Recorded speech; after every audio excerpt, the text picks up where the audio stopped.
Tim is here as well. Okay, so let it load up and then we'll go from there. Let me know what's new with you guys. It's always good to hear from you guys.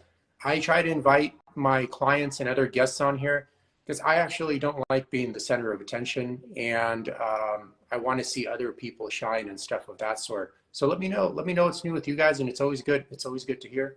Doug, good to see you as well. Coffee in glass, of course. Try your best not to drink coffee out of plastic. Help yourself reduce your exposure to all those estrogenic chemicals. Okay, let me see. I'm having a little bit of trouble getting Tim on here. Let me try one more time. Ready? Tim, I'm sending you an invite right now. Okay, cool.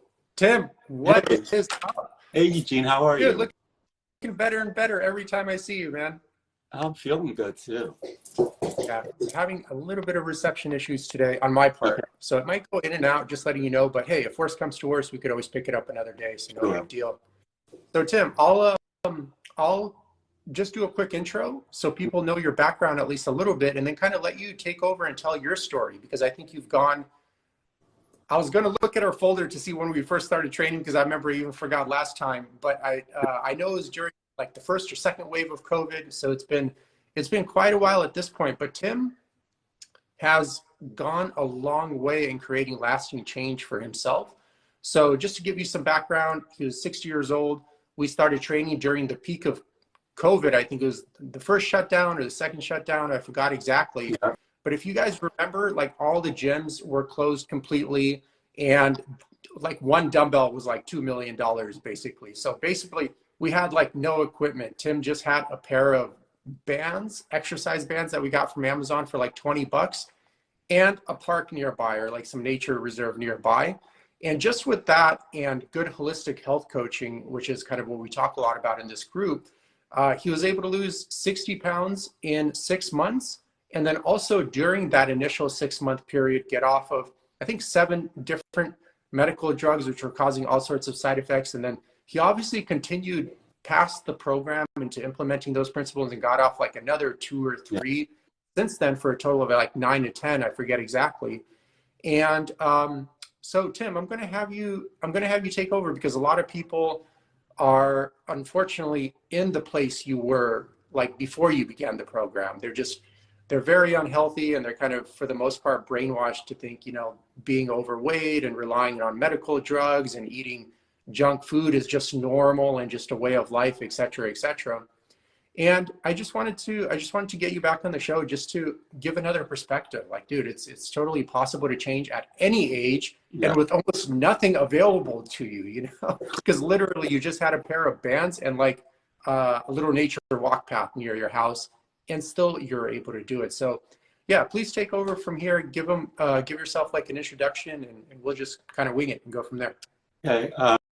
Yeah, I was overweight, on lots of medications. I had many surgeries, intestinal, hip surgery, knee surgery, over the years, and, that involved more medications.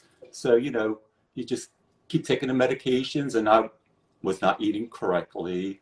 And, right before COVID, like a year or so before that, I had fire, and my husband and I, we had to move out for 6 months.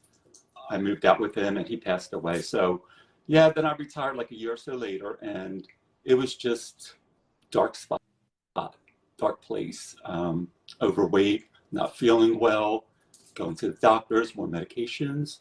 And I eventually just went online and found Eugene on Facebook, and I was watching his video, and I was trying to lose weight prior to him, by doing like Nutrisystem or Freshly, and that was gross. But, I called you, I believe, or we talked in April of 2020, and, you kept in touch with me. You gave me a lot of advice.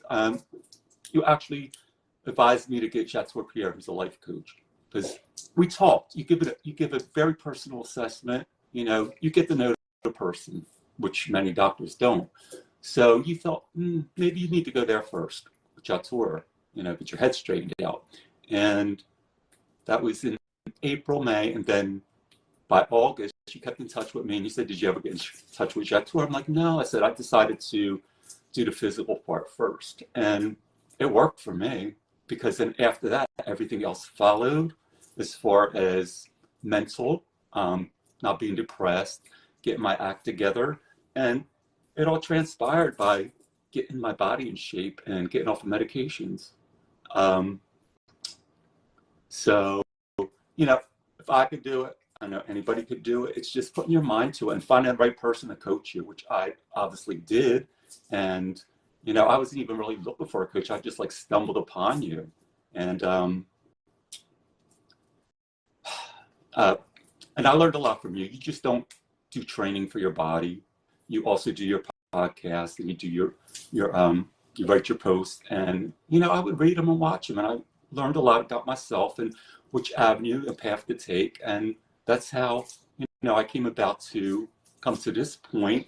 And I did lose the 60 pounds.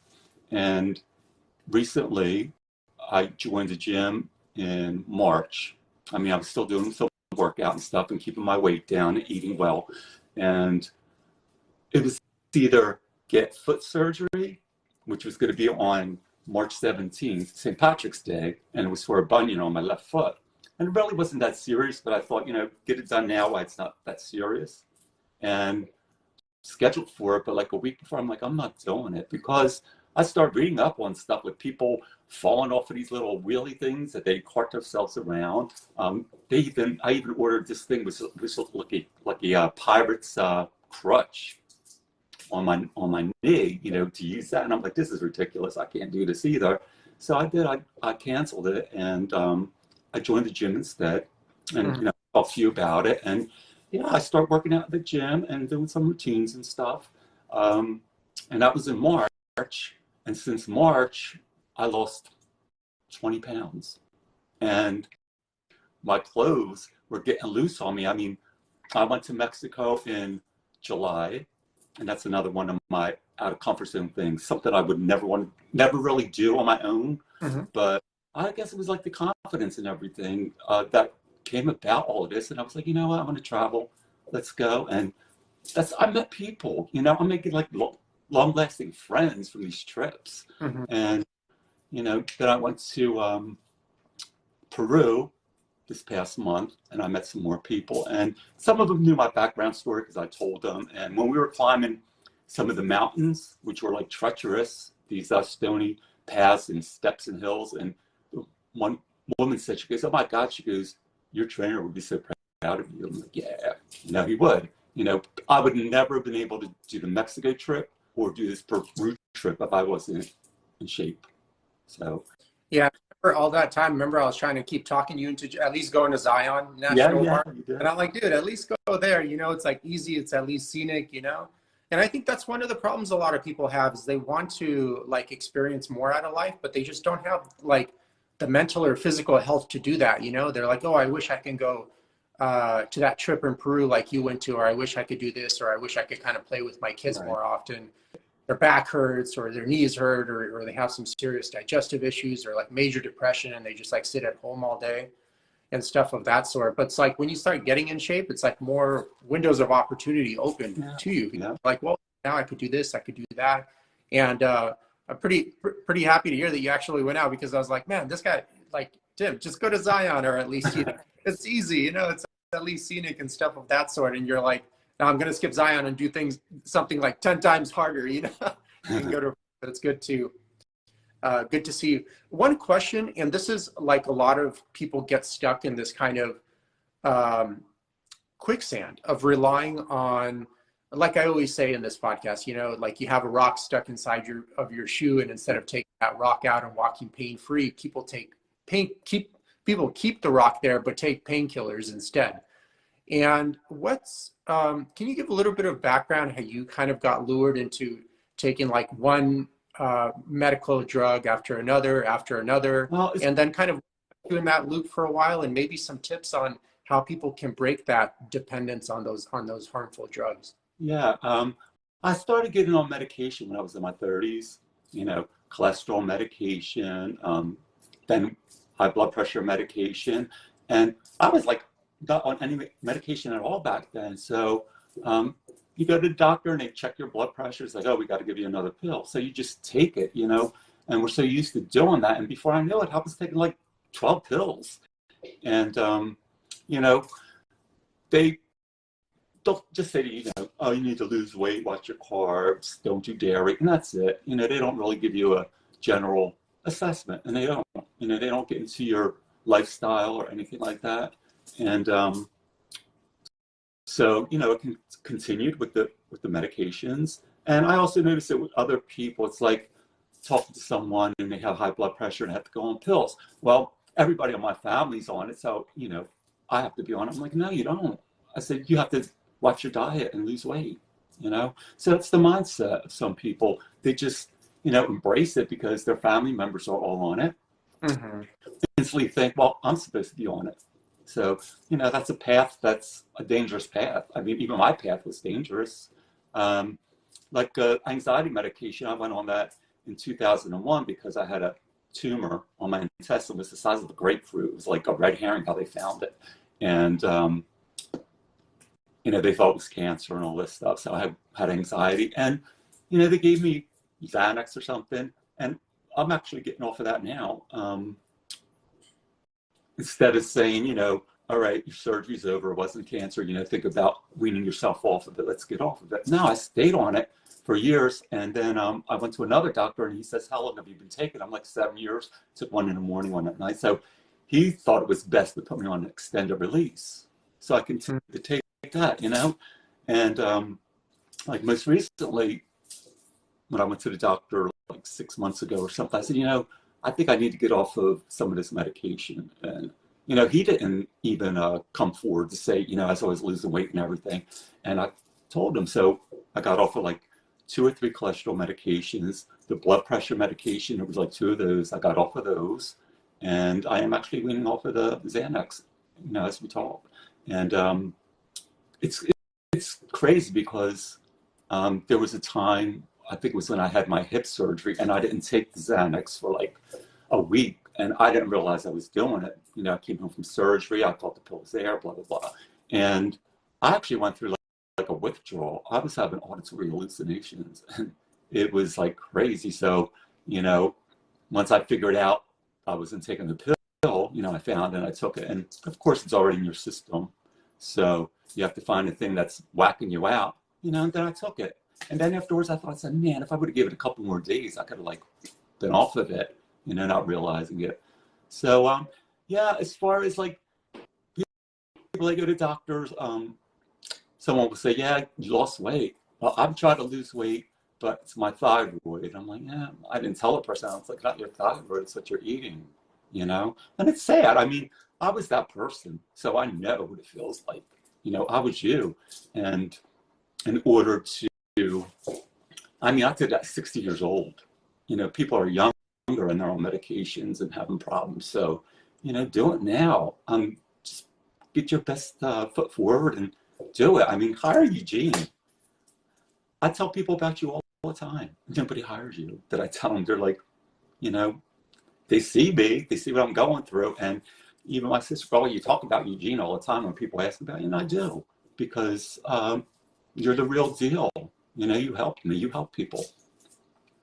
Yeah, a lot of people do get stuck in that, like it's my genetics, it's my thyroid, my hormones or whatever. And all that stuff does play like a little teeny bit of a role. Right. But it's just like, one of my mentors, Brian Carroll, told me, it's like, you're doing it to yourself, you know? You're doing it to yourself through your behavioral and nutritional choices, basically, in a belief system that facilitates that kind of pathology. And then unfortunately, they're also just surrounded with people that have normalized pathology. Like I give the story very often, you know, like when I was doing grocery store tours for promoting my second book in terms of teaching people about the labels and how to shop for food and all that stuff. There were sometimes people would come up and they're like, man, I've been eating this. There you go. This is my Bible. This really turned me around with food. And I looked at food a totally different way. Yeah. Some people would come, look at me like straight in the eye and they would tell me like, man, I've been eating this like factory farm processed junk my whole life and I feel completely fine. Meanwhile, they're like, you know, like 30 pounds overweight. They have like knee and back issues. They're on 2 different prescription medications. And of course, you know, compared to probably the average person in the office next to them, they're fine because that other person is just so jacked up in every way. So of course, you know, but that kind of reinforces the loop of like, unfortunately, especially today in America, 9 out of 10 American adults are metabolically unhealthy. I quoted the study in some other podcasts, and it's like, dude, you don't even need to find a study. Just go outside anywhere in America, and you just see obesity, misery, and disease on literally like 9 out of 10 people right off the bat. Just pathology has been normalized. And once again, people like I feel have been brainwashed to believe like they just have no power, over their own health, over their own mental and physical health. And that, being overweight, eating shitty food, and being hooked up on all these dangerous medical drugs and listening to their glorified medical drug dealers is kind of like the path or normalized Exactly. healthcare, stuff like that. But dude, personally, in my opinion, like 15 years of doing this now, I've never seen anyone honestly get better taking pharmaceutical drugs and not changing the belief system and the behavioral patterns that led them to problem ABC, whatever they be. You know what I mean? Oh, that kind of rhymes. I didn't mean it for it to rhyme out. And it just gets worse because like I mentioned earlier, it's like, dude, you have like, let's use common sense here. Like we're walking at the park together, Tim, and you have like a rock stuck inside your shoe. I know I say this often, but it's like, it's so obvious to have a rock stuck inside your shoe and you're like, oh, Eugene, my foot's hurting. Imagine if I told you like, Tim, just keep the rock there and take these painkillers instead. Like how stupid would I sound? But like what happens is I put on a white coat, I have a sign that says doctor, and all of a sudden people are like, oh, that makes sense. Right. I'll keep the there and take all these like harmful and addictive painkillers instead, and I'll be fine. There's no pain, and of course it's going to numb you out for a little bit and block those pain receptors, etc. But a little bit of time goes by.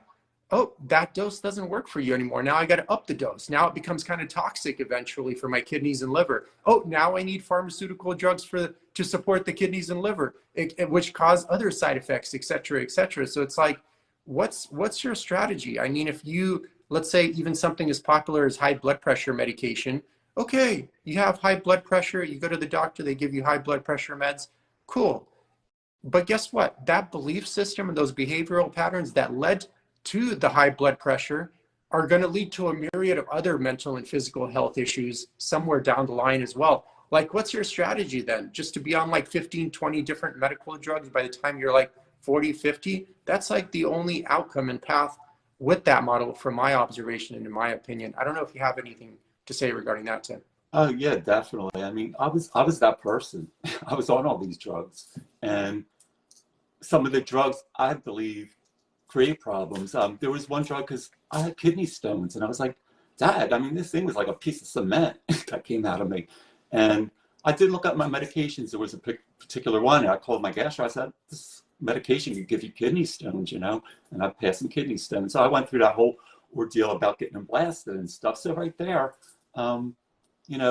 there's a medication with their side effects. I love on commercials when they say the side effects and they're so horrible, but they say them so fast, I don't want people to hear them when they advertise them on commercials.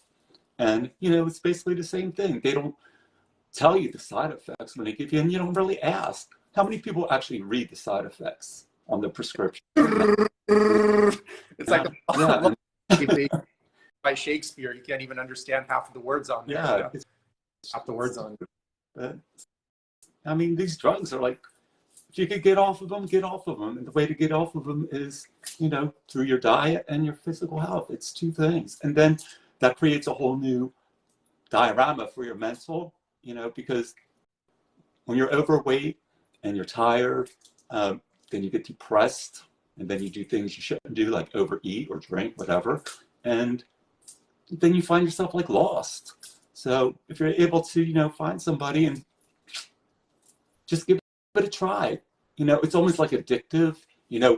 When I was losing weight, and I loved your charts as far as your spreadsheets and, following your diet plan and your exercise plan. And, you're actually seeing it, your weight going down. And I was like, all right, let me keep on going. And you got to choose the path that you want. You want to choose the path to stay healthy and live longer and be happy while you're living, or, stay in your miserable state and continue what you're doing. It sounds easy, but it's not. It's a lot of work, and it's a lot of mental um, stamina that you need to, keep up with yourself and challenge yourself. You don't have to challenge nobody else. And that's like one of the first things you said to me is, you're like, you did this. I'm like, oh man, you're so great, you did this. And you're like, no, you did it. And you got to take credit for yourself. And that helps you engage with yourself more, understand yourself more. I mean, this is a big transformation for me in every way possible, spiritually, mentally, physically, of course. And my health, the doctors are like baffled. They're like, man, you lost more weight, you look good. Do my blood work, my markers on my blood work are phenomenal. Yeah, I'm just wondering if they're like, dude, if they already know that just, changing your behavior, changing your lifestyle and nutrition and the belief system that led to all those problems is the key to success. My thinking is like, why do they keep putting you on all these dangerous drugs, Like, what's going on? It's an easy fix. That's what it is. It's like an easy fix, but it's masking the whole ordeal that you're going through. You know what? I don't know where I would be if I continued the way I was. And this is a funny story. I think I told you in the last podcast that I think the Italian restaurant went out of business because I was ordering there from like 2 or 3 times a week, because I was alone. I didn't feel like cooking, pizza, cheesesteaks, and go on and on. I had friends over here from school that retired, and they were here like, nah, let's not cook, let's order out. So they wanted to order out from this particular restaurant, which I haven't ordered anything from there for like, almost 3 years, 2.5 years. And the guy who came and delivered it, he was like, oh, I was wondering if you still lived here. When he saw me, he like flipped out. He's like, oh my God, you look like a whole different person. And he's like, yeah, I gotta lose weight. I'm like, he was like baffled. And, it's like a good feeling, for someone to recognize. And, it's like, yeah, I did work hard to do this. And if you want to do it, you can. Yeah, you did mention some important things, Tim. You said it wasn't easy, and that is true. Changing the belief system and the behavior patterns that led to all those like health issues isn't easy. But also you have to remember that staying on that path of pathology is extremely difficult as well. And I would argue, and you can probably agree with me here in retrospect, it's actually much harder to stay on that path of obesity, misery, and disease. Oh, yeah. Am I right? I mean, compared to your lifestyle now, does your lifestyle now seem harder than it was before the program? On medical drugs and eating a lot of processed food and all that junk? No. It's like so opposite. It's like when I think back, even that picture of me at my niece's wedding, and I see that picture, it's like, holy cow, Yeah, I was a cow. But yeah, it's like seeing myself. And even now, my body, the way it's still changing, we're working out. And I was like losing weight. I think I already said that I was losing weight. And I was like, when I went to Mexico, it's like, because we were very active too. And of course I didn't eat as much vacation, but it was the activity that helped me lose more weight. And even in Peru, I'm like, holy crap, my clothes are like hanging on me. I took like size larges and some mediums. And then I recognized that some of the clothes were starting to get tight on me. I'm like, am I putting on weight? And I'm like, no, I'm not putting on weight. So I'm actually starting to build some muscle, which is good. Yeah. And then like one other thing, I'm kind of going back here.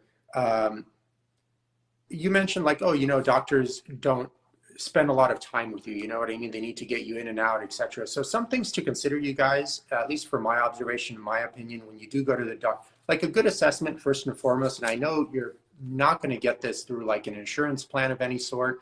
That's why usually a lot of the best practitioners, they work outside of insurance. You'll notice that as a very common theme. I mean, I love the emergency staff, medical community. They're true angels in the sky. I'm excluding them in every single possible way from this conversation. So please put it into the proper context. But a lot of times it's like, dude, like even with Tim, I mean, from our assessment from start to finish, even all the follow-ups, I mean, it was like 2 to 3 hours, of an assessment process before the program even began. And that's roughly how long it's going to take to really get to know like what's going on with the person and what needs to be done from the get-go to really not have any guesswork or not rely on dumb luck to succeed with that individual.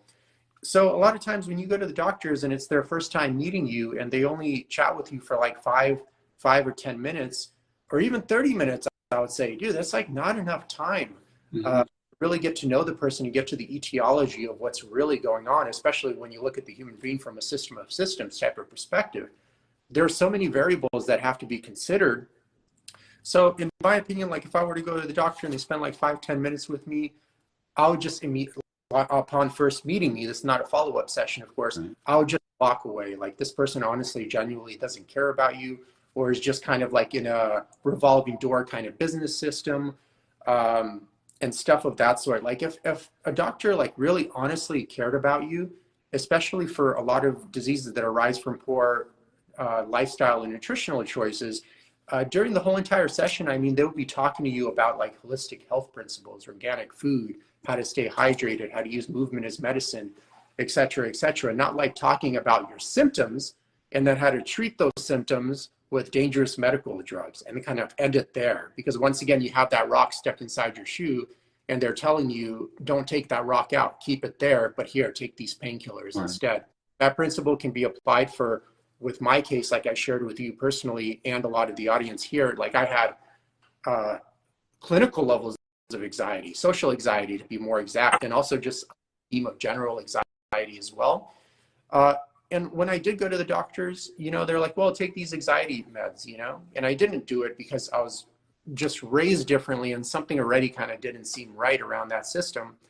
But I evaluated in more detail. I'm like, well, wait a minute, you know, when, you know, I'm not working as much, when I'm sleeping better, when I'm working out better, when I'm eating better, when I choose my friends wisely, all of a sudden my anxiety seems to go down. Wouldn't that make sense then to master those principles instead of just taking medical drugs and continuing to, you know, let's say your job is causing you a lot of anxiety because of the crazy work hours and demands, like you're in finance or something like that, then, you know, you have to address that. You have to get to the etiology and really solve it from the ground up, which is tough to do, but it's what needs to be done if you want a concrete resolution and really to live a better life, and also just improve yourself aesthetically, if that's an interest for a lot of you guys as well, because you're only going to be as good looking as you are healthy on the inside. You know, your outside is just reflective of what's going on. So if you're like a mental mess, if you have like a lot of inflammation going on in your body, you're not going to have great looking skin. It's going to be really tough to develop that muscular physique because your central nervous system is just overburdened and in overdrive 24/7. So you're never going to recover from your workouts. You're never going to get that deep sleep. You're probably going to stress eat a lot, you know, so obviously it's going to be tough to maintain a lean physique for a lot of people, on and on. I mean, I can go on for a while, but I just don't want to hug this podcast and stuff of that sort. That's just my take. Just to reinforce, like I totally had that same experience with you as you had. Right. You just, and it kind of sucks, you know, but I don't know what else to say on that. Do you have any input, Tim? I feel, you know, what you are, unhappy, depressed, overweight, sick, that's what you attract. I cannot tell you, because of myself, how I've changed from inside out or outside in, that I see such a difference in people. My outlook on people is different, and their outlook on me is different. It's a whole different dynamic now. It's good. It's good. You get a whole different understanding about yourself and about other people, and it's the change. You know, you want to make the change, and you do it. I know it's easy saying it, but it's work. Like I said before, it's work, but it's like reinventing yourself, transforming yourself, you know, become the best version of who you want to be. When I moved back into my house after the fire, I had this, I still have it. It's a picture over my toilet on the wall. And basically it says, you know, I'm going to be grateful. I'm going to be happy today. I'm going to be confident.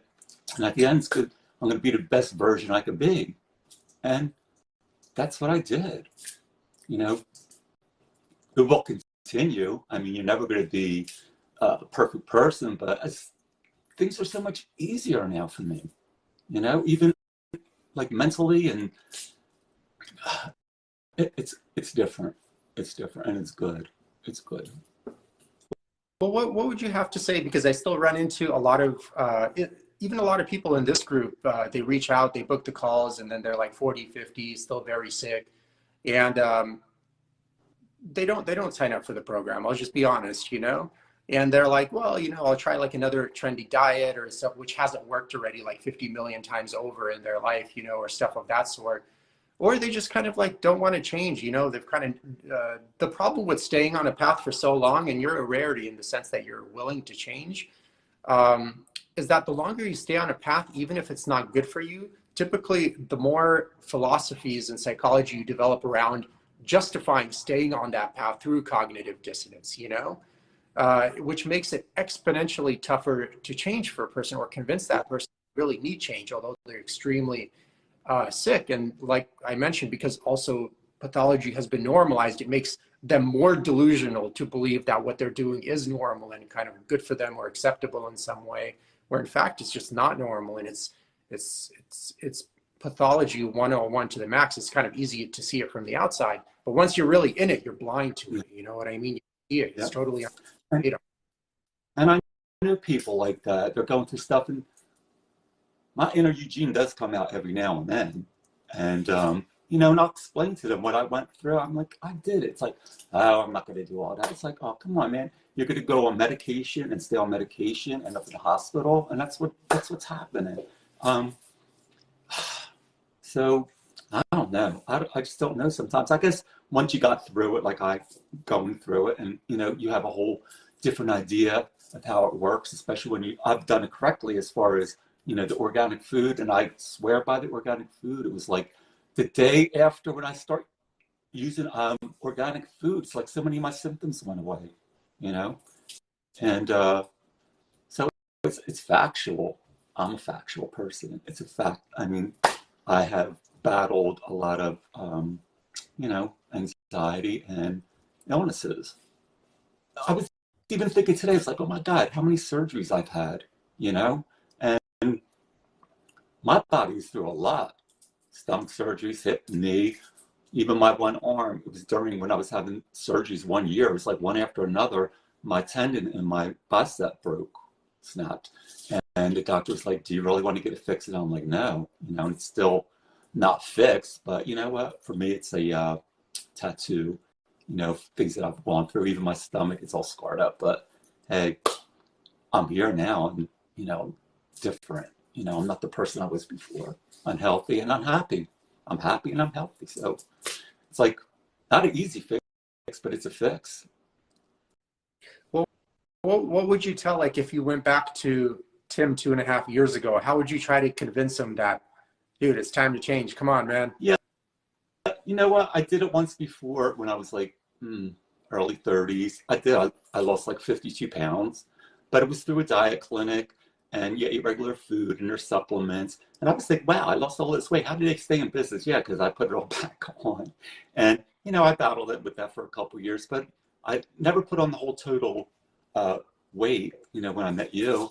And my weight went up and down over the years. So what I would tell myself, I would tell myself just exactly what we were talking about.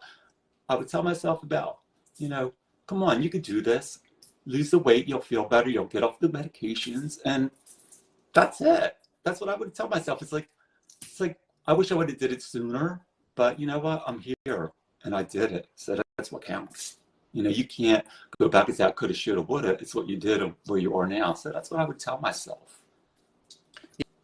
Yeah, I find a lot of people, like, in order to create lasting change, they have to go way above and beyond just kind of changing their diet and working out more, which I feel is also like a very kind of symptom management loop one can run into, which I think is better than the medical symptom management model, but it does increase your chance of relapse quite a bit. So I found with people that do create lasting fat loss, they have like a few, there are no absolutes, of course, and I definitely need to see the person right in front of me to give the exact answers, but typically themes that I found is they had like a dramatic change in their external environment, in the sense that, you know, they either changed jobs completely, they got out of that toxic work culture or something of that sort, or they changed states, or they changed occupations completely or something of that sort, or they changed a toxic relationship they're in, most likely a combination between some kind of love-hate relationship at work and at home, and also some kind of story gap at work and at home as well. And then also they had like an internal change as well, you know, so they shift a lot of the aspects of the belief system that also led them to find it acceptable to be in that toxic work environment or that toxic relationship or whatever is going on there. So there had to be those two changes. And I find if those two changes aren't met, the chances of relapse are usually around like 80 to 90% within a 2 to 4 year period in terms of a person regaining all of their weight. And on top of that, like an extra bonus 5 pounds just for the hell of it, you know? And then they kind of the cycle again. They're like, well, I just got to eat better and work out more. And they go again, you know, into the symptom management loop of like, okay, just dealing with losing the body fat, but never dealing with what led to the fat gain to begin. That's really the key. And also the toughest part is going to be the toughest part of the journey. Changing your diet, working out more. It might seem tough on the surface, but once you're really trying to get to lasting fat loss, and in my opinion, the only fat loss program that ever works is one where you don't have to be on a fat loss program ever again. Yes, you might gain like a pound or two here or there, or whatever, but it's not like you're going to regain 40 or 50 pounds and have to lose 40 or 50 pounds again. If those cyclical patterns happen, then there's definitely some kind of rupture between you know, the person's true self and what they're portraying themselves to be in the world. And that rupture is definitely causing like a tremendous amount of like anxiety, shame, anger, depression, etc., which inevitably, in terms of our discussion here with excess fat gain, is always going to result in compulsive eating, you know, eating for the sake of having control, because a person has control over the food. They usually don't perceive like they have control in the real world.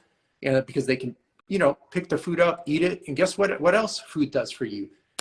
What we all want. It unconditionally accepts us for who we are deep down inside, the good and bad. Yeah. It doesn't ask questions. It just gives you love and it makes you feel good, which inevitably is what a lot of people want. They just want to be loved for genuinely who they are without having to be an actor in the world to receive this love. You know what I mean? So a very easy one is just kind of like, oh, you know, deep down inside, I feel like I am worthless, for example. So the person tries to overcompensate by being an actor of worth, accomplishments, this and that, et cetera, just so they can kind of gain that love. But the problem in that equation is they just came up with probably a false hypothesis of I am worthless. They saw spaciousness and they interpreted that spaciousness as worthlessness.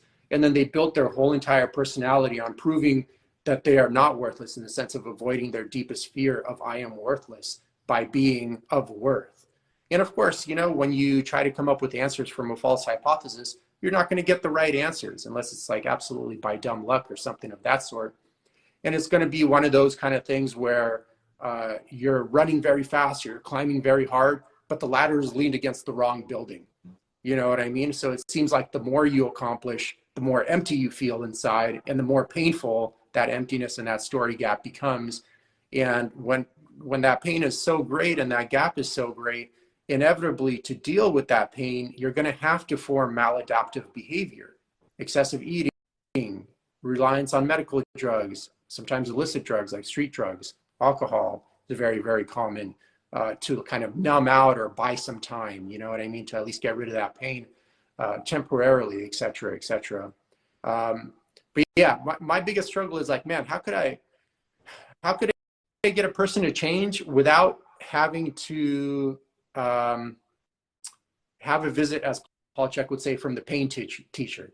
Because of course, you know, like a person develops cancer and then they're like, okay, now I'm ready to change. But I'm like, how could we get this person to change before they go through all that pain and hassle? Because it seems to be the defining factor. 99% of people don't change until they really feel a lot of pain in their life. And the effort of change is just easier than continuing with that pain. And that's the one that kind of hurts me, because I don't know, you're like, dude, you could have saved yourself 20 years, you know what I mean? By just simply making this small little shift and kind of prioritizing yourself at the end of the day, and stop letting the world put your mental and physical health a distant and invisible second. I don't know if you have any input from that too. Yeah, well, like what you were saying and feeding off of that, it's like looking at yourself in a mirror. It's like you don't even, I was like, man, look at you. You're a mess. And even pictures, like that wedding picture, when I saw these pictures, I wanted to die, you know, and they don't lie. So that's a mental strain right there when you don't have a good outlook about your own self, your own physique. So a lot of things, you know, scaffold down off of that. You know, you don't have confidence, become depressed, and you get what you put out. And I'm learned that, you know, this past couple of years, it's like, yeah, you know, you're going to attract what you put out, and you do. Have you, regarding the pictures, I think that is super powerful. I would recommend for anyone in this group that's listening right now, you don't have to post these pictures anywhere. These are for you, but go ahead and set up your camera on a timer and just get naked and take your pictures from the front, side, and back. And for a lot of people, that will be an awakening that serious change needs to happen, because the one thing that sucks about gain weight is it's typically, for most people, a pretty slow process. So it's kind of like watching grass grow. And like you don't really notice a difference from year to year. You know what I mean? Like putting on 3 to 5 extra pounds per year, you really don't notice that month to month. But look, 10 years later, that's like 30 or 50 pounds extra. You know, you're like, oh, but the problem is like people slowly adjust their clothing. So it really seems like everything still continues to fit. Everything looks normal. But a big one for a lot of people is like a wedding or group picture that they finally see themselves in, like your example, and you're like, whoa, dude, what is this like hanging out in front of my dress clothing and stuff like that? I've never had that before. And that might be enough for you guys to at least start being consciously aware that you're headed down the wrong path, and that you're continuing to put your mental and physical health a distant and invisible second to everything else in your life. And you guys have to remember, I know it's like a tough one to accept, because a lot of times we're stressed with working jobs. I know Tim is lucky to be retired already, but stressed with working jobs and stuff of that sort. So it's easy to kind of fall into that conditional environment. But you guys have to remember, your jobs, they're going to replace you like in a second. The second, you know, you leave work and stuff like that, or you don't meet your deadlines. And if you're kind of sacrificing your mental and physical health so much for that work, once you get replaced or laid off, possibly a lot of layoffs are coming around the corner, you know, from what I'm hearing and stuff of that sort. Like, what are you left with? You're left with just like a broken body, a broken mind, and stuff of that sort. And like, who cares if, you know, they paid you well or didn't pay you well, whatever. It's like, dude, your mental and physical health is the most important to you, because once you start losing that or placing it in second place, I guarantee you, like, the quality of your life will plummet quickly, almost overnight. Like just think like when you had a flu, like what can you do? You know, you can't do anything. You just lay at home and you're like miserable, and you're like, well, shit, my life sucks. You know, like same thing with depression, same thing with like a broken lower back or like messed up knees or something of that sort. Guys, we've been brainwashed to believe like chasing stuff outside of ourselves, you know, chasing like a career, and no absolutes. You know, there's healthy ways of doing all this, but chasing it at the expense of our mental and physical health is like normal and what needs to be done. But dude, it's not normal. And trust me, it's leading to a lot of mental and physical pain. And if you just see it, at least from the research I've been able to see, and just kind of even by your own, I mean, it's the weekend, just go outside anywhere. 9 out of 10 people you see are just full of obesity and disease, full of mental and physical pain. You could totally see it. Like, human beings don't look how most people look. How most people look today is just a representation, or a physical manifestation of just the tremendous amount of physical and mental pain and exhaustion these people are living in and have normalized and are just living in day to day. And it's that's the part that sucks. It's like, dude, it's totally under the radar and totally acceptable. Exactly, and that's what they do. They accept it. Like I said before, like their family members, they see it in them, so they figure, this is how I'm going to be. I remember a woman, she was like, oh, my aunts, they all shaped like pears, which meant they were, you know, overweight, and I'm going to look like that. She does look like that today, because she convinced herself that's what she's going to look like when she gets older. You know, it's sad. It really is sad. Yeah, even if there's some kind of minor genetic predisposition to something, it's like, dude, your genetics loads the gun, but your decisions in your life pull the trigger. Like I can say I have a natural genetic predisposition for anxiety. I even had like a brain scan done before, and they're like, oh yeah, the way your brain is structured, you do have a natural tendency for anxiety. But look, I'm not on any anti-anxiety medication or kind of numbing myself out with alcohol and stuff like that. Of course, I have to manage my workload responsibly. I have to sleep well. I have to be, make sure the relationships I get into are representative of my core values. The same thing with my work. I have to do a lot of studying in psychology. I had to hire a lot of mentors too, to help me like with cognitive behavior therapy and even in quantum psychology, a lot of Enneagram work as well.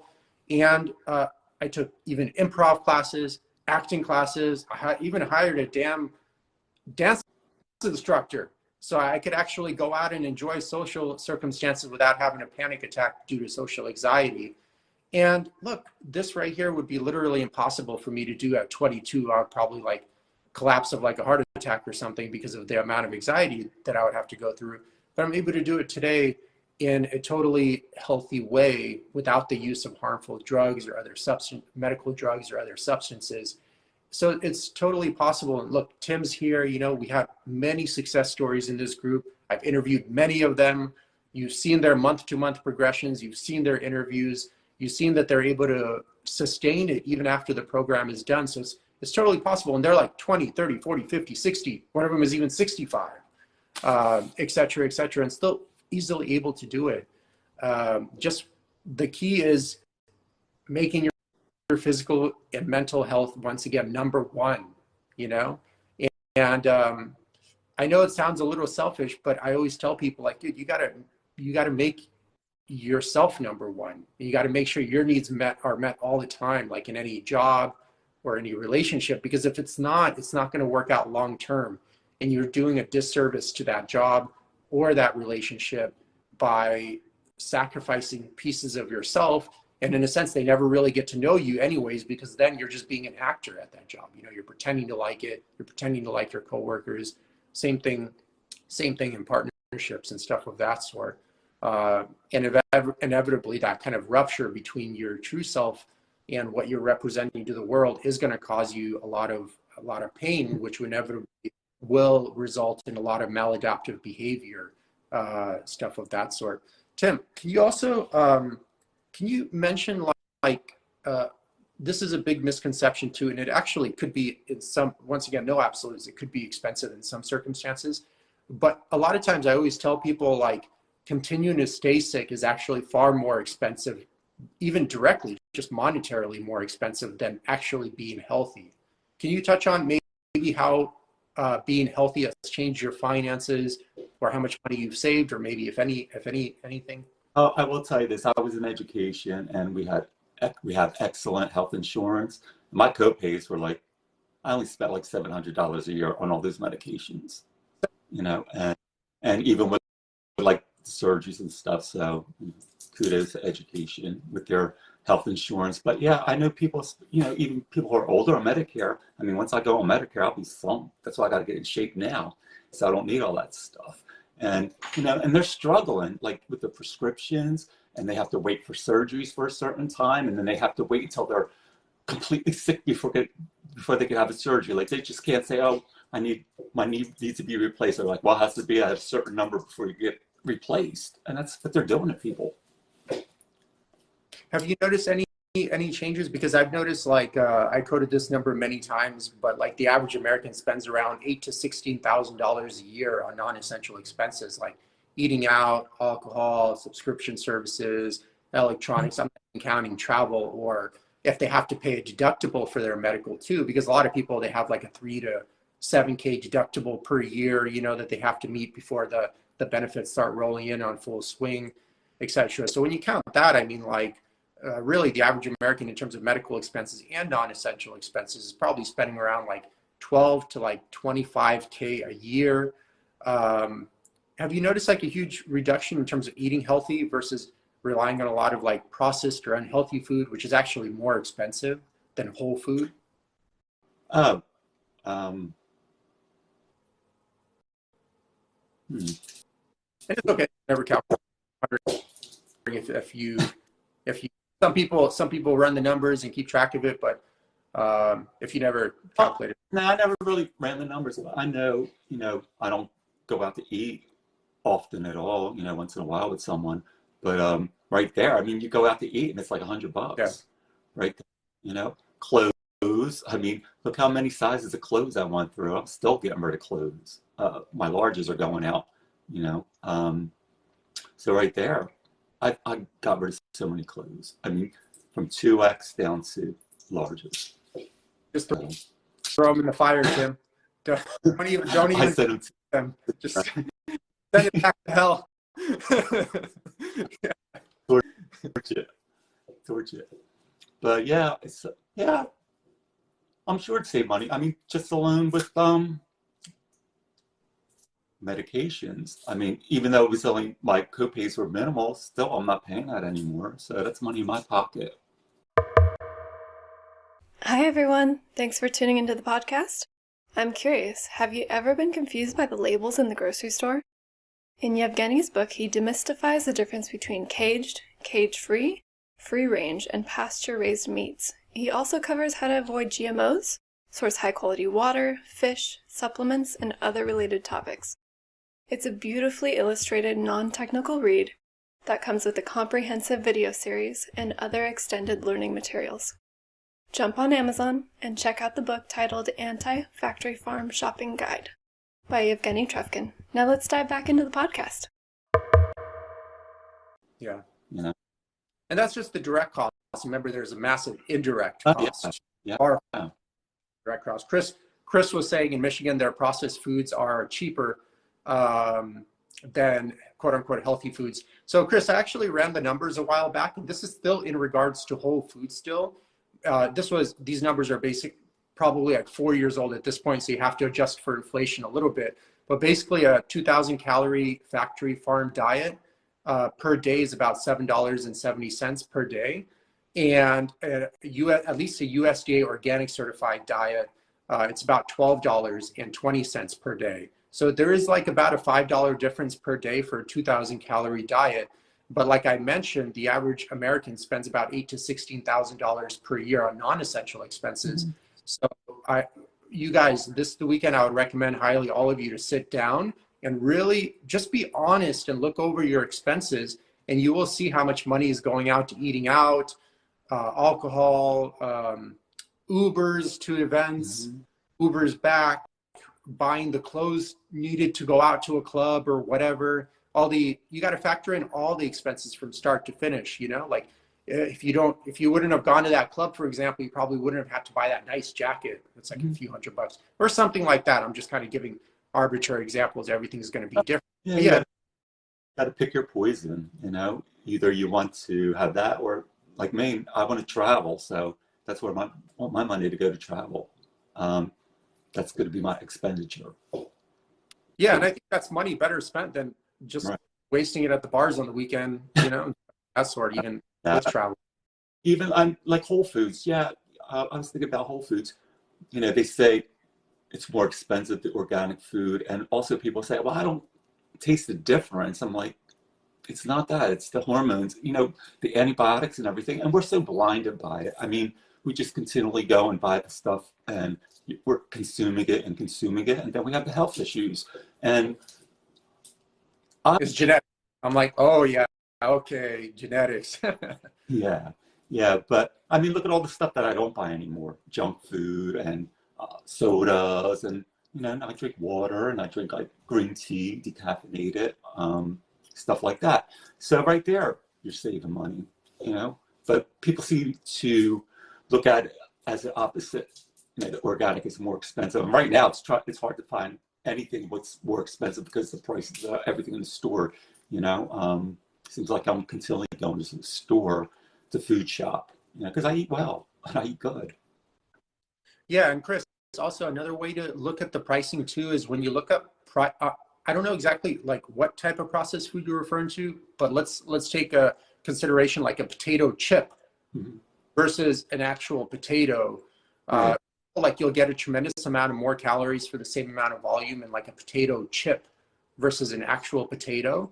And you also have to take into consideration with processed food, you're getting a lot of empty calories. Right. So a lot of that is processed out. So I found when transitioning people to like an honest organic diet, real organic, which is tough to find these days, you'd be surprised, they actually eat way less.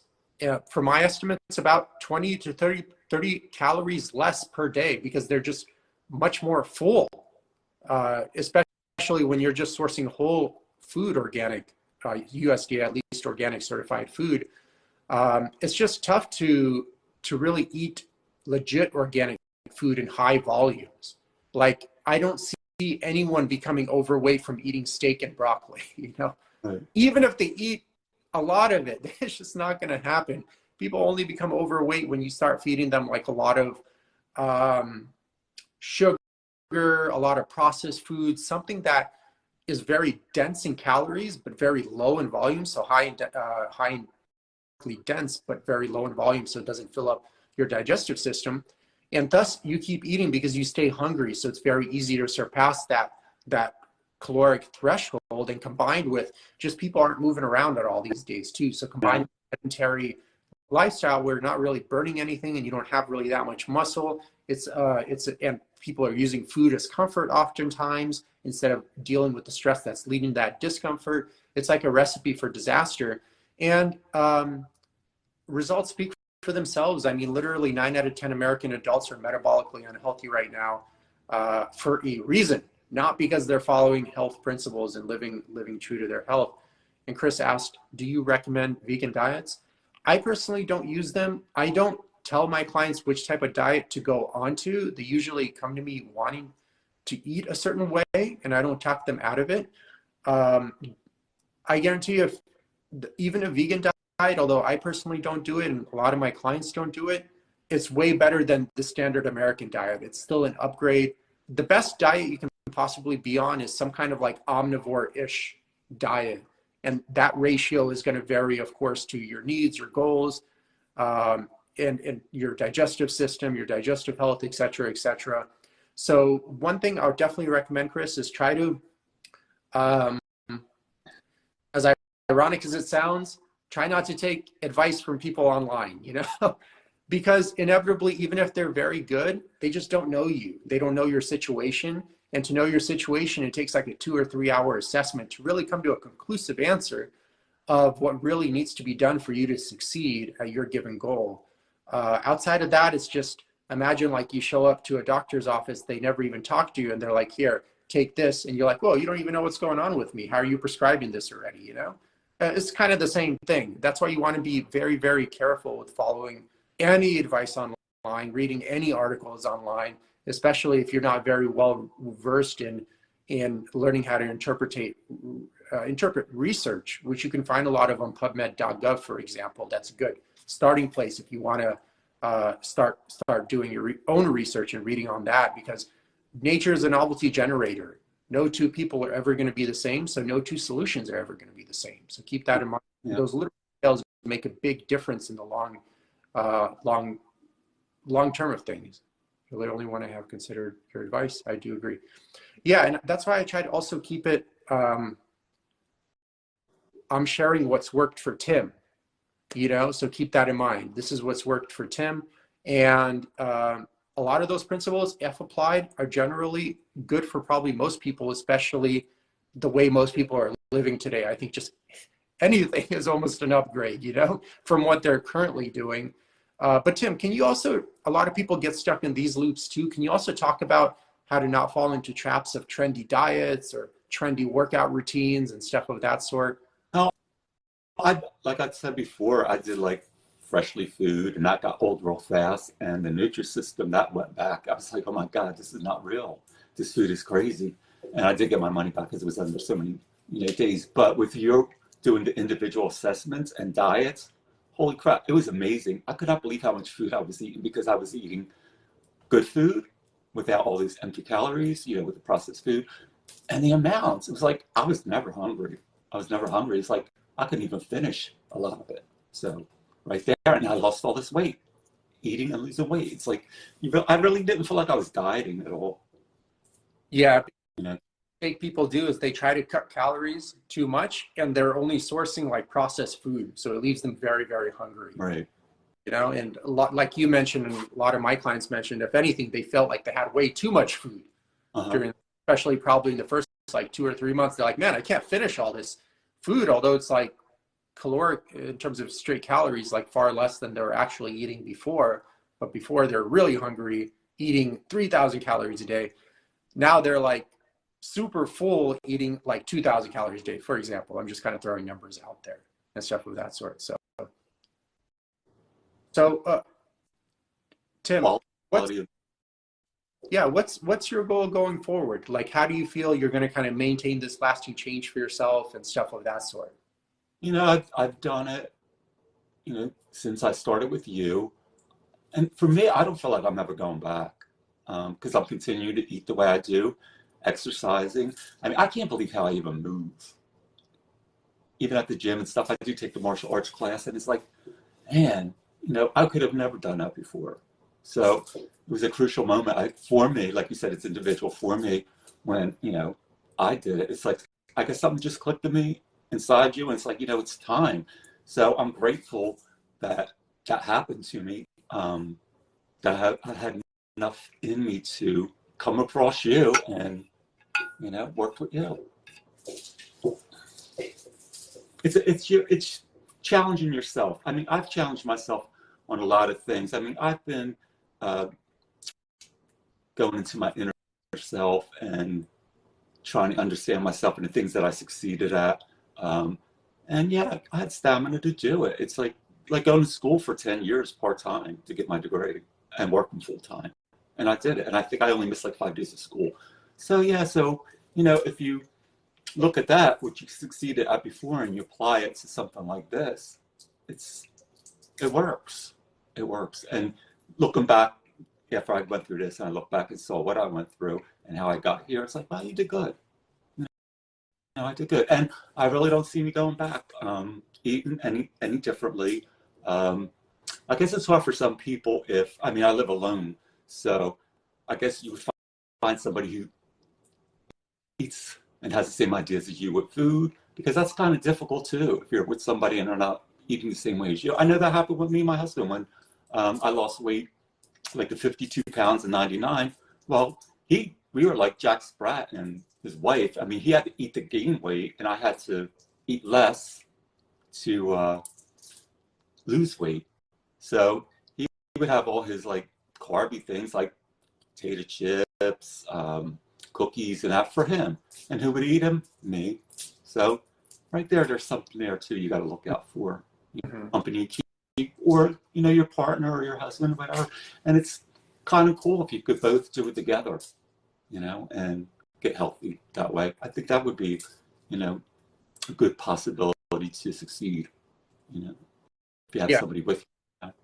Yeah, that's a big part. That's huge, honestly, because you're spending so much time with this person. And if this person is into, you know, drinking, like the extreme drinking on the weekends, and you're not into drinking on the weekends, there's a disconnect of core values, for example. And one or the other it's going to be fake, you know what I mean? Or something of that sort, you know what I mean? It's most likely if they're into drinking on the weekends, they got a lot of like stuff going on that probably needs to be sorted out as well. But in a sense, like, yeah, I mean, getting the right partner that's aligned with your core values and also health conscious themselves is a huge plus in like your journey. And sometimes that's like a sabotage for some people, because maybe your partner doesn't want to see you looking and feeling better. You know what I mean? They might feel a little like threatened and offset in a sense for some people. But Tim, have you ever thought of now, since you're retired, have you ever thought of maybe starting a new like mission and really helping, you know, 40, 50, 60-year-olds that want a way out from, you know, being hooked on all these medical drugs and thinking that being overweight is normal and stuff like that, but really they're just kind of like suffering in silence. Have you ever thought of maybe becoming like a coach yourself, you know, and helping people see the light that, hey, there's a better life out there outside of just being like super overweight and hooked up on all these dangerous medical drugs and relying on your glorified drug dealer to keep prescribing these drugs to you? Yeah, being a spokesperson or a coach, that's come up a lot in the past several years from other people. Like you said, do you ever think about it? Why don't you try that? And I do, talk to people when I tell them about my journey, what I went through, and how I got here.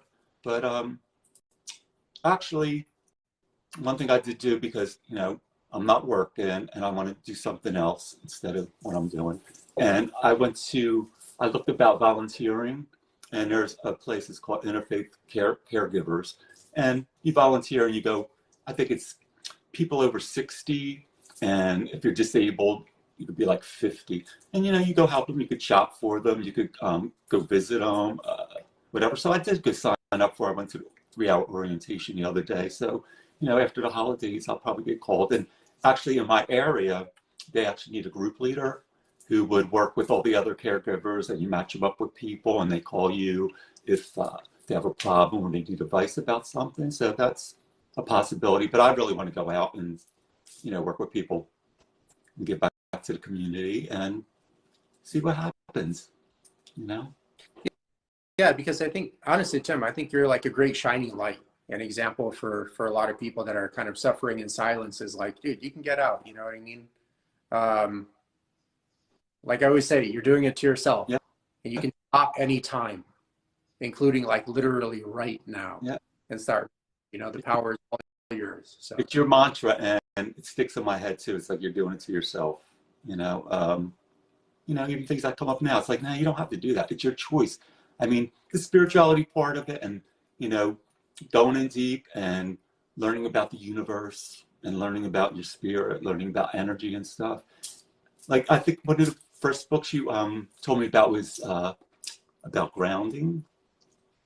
Oh, I know the book you're talking about. I forget the name, but it's about being nature and using nature to heal you. And Yeah. I think earthing. Yeah. Earthing. Yeah. That was the same, right? Grounding. But yeah, even with that, it's like when I started doing my walking, and you said about going out in nature, and I was always out in my yard. I like the beach and stuff, but it was a whole different experience when I was doing it in a healthy way. I mean, I started out walking in a parking lot across the street from me. There's a college there, and it was August. I started August 3rd that year with you. It was hot as Hades, and I was struggling just walking around the parking lot. And then before you knew it, I start walking farther and farther, and I was up to like 5 miles I would do a couple times a week. And the nature part of it, I would go through the woods, take these trails, and I loved it. And it really did. You do get energy from the earth, and if you're staying in the house all the time, you're not going to get it. Even from the sun. I mean, this year I got me like a whole body tan on my patio, and that was fun. Well, Tim, is there any other things you want to cover? Any other pieces of advice you'd like, like 50, 60-year-olds to hear to really help incentivize them to take action finally? Yeah, do it now. If you keep waiting, another year's going to go by. You're going to be more unhealthy and have more problems, like your knees, your hips, and everything. So try to start now. You'll save yourself a lot of heartache, mentally, physically, emotionally. And of course, Eugene, he's the man to go to. And, your name does mean good genes, right? Eugene. I didn't know that. I know it's synonymous with that eugenics guy or whatever, that program with gene selection or whatever. I don't know. Now, your name does mean good genes. I don't know if you knew that. I guess you don't. Look it up. Okay. Eugene. Yeah. So your family, they named you perfect. Yeah. Appropriately. And if you can't do it on your own, which I got my mentor, I got my coach, I have Eugene, and you see the results in 6 months, what I did. The pictures aren't lying. Here I am in the flesh. They're not fake pictures. So, and he's not fake. So. Well, thank you. Thanks, Tim. And let's definitely do another one, maybe in like a few months or something of that sort, or 5 or 6 months, see how your journey's going. Yeah, it's actually going to be like, it will be a year next month that we did the last one. I'm like, man, where did that year go? Yeah, it's pretty crazy how time flies by. That's why I'm like, dude, it's like, I forgot, like the average I think from the numbers, the average American dies at like 76. So, you can just calculate like whatever age you are, divide that by 76 and see how much percent of your life is gone at this point. You know what I mean? And it's like, if you didn't take action at this point, you're 40 already. I mean, it's been like 4 decades. Come on, what are you waiting for, like Jupiter and its 9 moons and also our moons in the solar system to align and the waves to be in perfect tandem unison with one another before you start putting your mental and physical health first? At this point, it's like, just realize that there's something blocking you from putting your mental and physical health first. And that's why you're just miserable all the time and not looking great. And then it shouldn't be a surprise that, like Tim mentioned, if you're miserable and not looking great and not feeling great, you're probably not going to attract like the greatest people or anyone at that point. It's just how it is. And then that's going to lead you to be more lonely and stuff of that sort. And it's just kind of like a quicksand effect, you know what I mean? And it kind of sucks you in deeper and deeper. You got to be careful, because if you get past a certain point, it's going to be very tough to return from that point, Law of attraction. You get what you put out. You feel shitty, that's what you're going to attract, is shitty. Yeah. I mean, 9 times out of 10, not all the time, but yeah. Yeah. And I like, sometimes you hear people say like, oh, the dating market is tough. And meanwhile, you're looking at the person, they're like mega negative, very unhealthy, very unfit. And it's like, blah, blah, blah. And it's like, that's why it's tough for you, Yeah, it is. It's not. Other issues, of course. So. Yeah, it's not easy. It's not easy. And it is work, but it's dedication to yourself. If you could just like you said to me earlier, what would you say to yourself like many years ago? And it's true. It's true. It's like, you did it to yourself. If you take a responsibility and stop blaming everybody else, they might not be doing their job correctly to help you. But yeah, it's ultimately up to you to change. And my change or my transformation has gone very far with me. I mean, my lifestyle, people I'm meeting, doing things that I want to do, travel. I'm going to be moving too. I'm like 90% sure. So that's another change. And I feel good about it. It's like approaching stuff with love instead of fear. And that's a big help for me. And you can feel it, and following your intuition and learning about yourself when your intuition is right or when it's wrong. Yeah, what you said there too is like pretty powerful. The sentence went by quick, but approach love, or approach what you do in life out of love instead of out of fear, where a lot of people are in this fear-based motivation model of like, I got to go, for that safety and security of this job, although I don't like it, or I got to get into relationship ABC, although like it seems secure or something of that sort, but I don't like it. And that's what kind of starts that negative path, because once again, you're just kind of like being an actor. You're not really being true to yourself. And that gap starts forming between, your true self and who you're portraying yourself to be in the world. And I keep telling people, man, the wider that gap is, the more mental and physical pain you're going to feel in your life. And inevitably at a certain threshold, that pain is going to be great enough that the only way to really kind of numb it out is to start forming maladaptive behavior that will lead you inevitably to even more mental and physical pain, that will lead you to dependence on harmful medical drugs or other drugs, substances, alcohol, whatever, et cetera, et cetera. So you got to be very careful and make sure that gap is very, very narrow, or because it sets your foundation. And if your foundation sucks, it doesn't matter how great the house is you're trying to build on top of the foundation, and you're doomed to fail just from the get-go. I mean, I've met a group of people when I was in Peru, and there was a gentleman, we had a group talking, and he was saying how stressful his job is. I mean, this guy has like 10 PhDs, working on like $5 million projects and stuff. And everybody's telling me, quit. I'm like, quit your job. And they're like, quit my job? I'm like, quit. I mean, I retired because my job got stressful. Mm-hmm. That's one of my reasons I retired, and I was able to. But it's like, dude, I mean, you got all these PhDs, like, you'll be able to find another job and be happy and feel better, not stressed. So it's, people are out there killing themselves and being stressed with their jobs. And yeah, maybe you can't find another job, but if you quit, you will. You won't have a choice but to find another job. I know it's could be like harsh. I mean, I know some people took a harsh route. I said, quit your job. but other people did understand, what I was saying. So Yeah, and there's my inner Eugene. I mean, you're like a web from your clients. I mean, it just goes on and on and on. We spread the word. I do, from what I learned with you. Yeah, and for those like, oh, I have to do my job or I can't find it. It's like, dude, if you spent like 8 hours looking for another job versus 8 hours working a job you don't like, you will find another job. Oh, yeah. Please, like you've survived already, figured out how to do it this long, you will find a solution. Don't let your low self-esteem kind of corner you into a box of like, this is all I got, you know what I mean? And I can't possibly do anything else or do the same thing, but at a different company or stuff of that sort.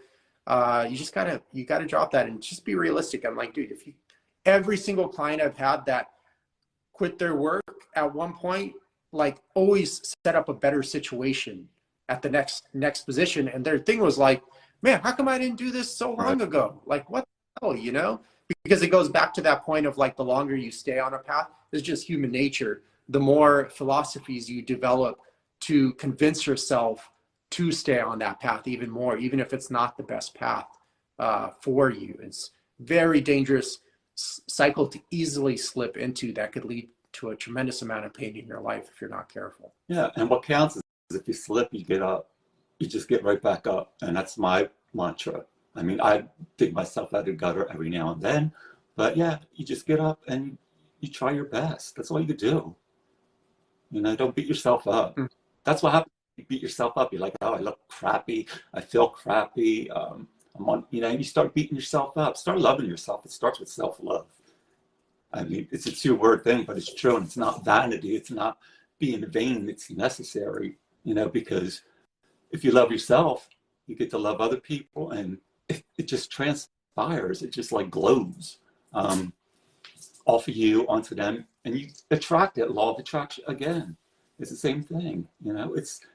It's interesting. My journey, I'm loving it. And, I'm so happy that I found you and, you proceeded to keep in touch with me. And I think, man, where would I be? Where would I be if I didn't do anything? Shoot, I would probably be, I don't know where I would be, but I wouldn't be in the position I am now, traveling, feeling well, and doing great.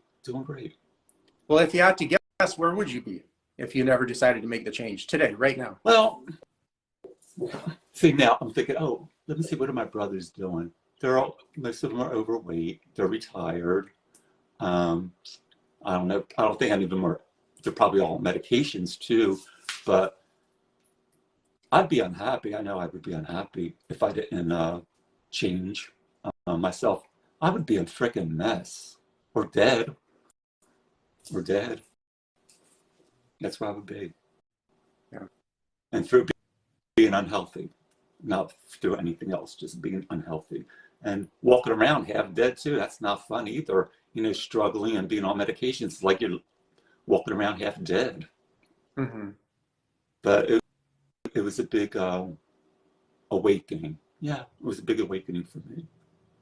And I'm glad that I was able to wake up from the misery and pain. And like you said, you do it to yourself. Nobody's doing it to you, so you have to undo it. And if you just think about it and ponder it, it might click. I mean, take the advice, take the words, and go with it. If you're struggling and you want to change, So, like we say, just do it. Easier said than done, but try it. Maybe I'll say try it instead of just do it. Try it, and you'll see how far you could go. Here I am. I went very far. Cool. Yeah, I appreciate it. Well, thanks again, Tim. Honestly, it was just good to catch up to you, regardless of the live. I wanted to catch up with you anyways, just to see how things were going. So I appreciate you coming down and wishing you the best, of course. Same here. Happy holidays, and I appreciate you being my coach and friend and watching out. Cool. Thank you. Okay. And for everyone jumped in, thank you guys. Everyone. Bye. Okay. Take care, guys. Have a good weekend. Thanks for tuning into the podcast. If you've ever had trouble losing weight, or you've lost weight, but still didn't have the ideal body or health you're aiming for, please feel free to reach out anytime and book an assessment. Eugene will work with you to cover your goals in detail, see what's holding you back, and go from there. In the meantime, feel free to check out the countless testimonials on Eugene's website in the link below. In the testimonial section, you'll notice everyone has various backgrounds, are of all different ages, and all have had different challenges in their life, but they all have one thing in common: they were all able to find their health and achieve their ideal body. You're also welcome to add yourself to the Facebook group in the link below. There you'll have access to the live videos that Eugene does weekly on Sundays, and other helpful content. Thank you again for tuning in.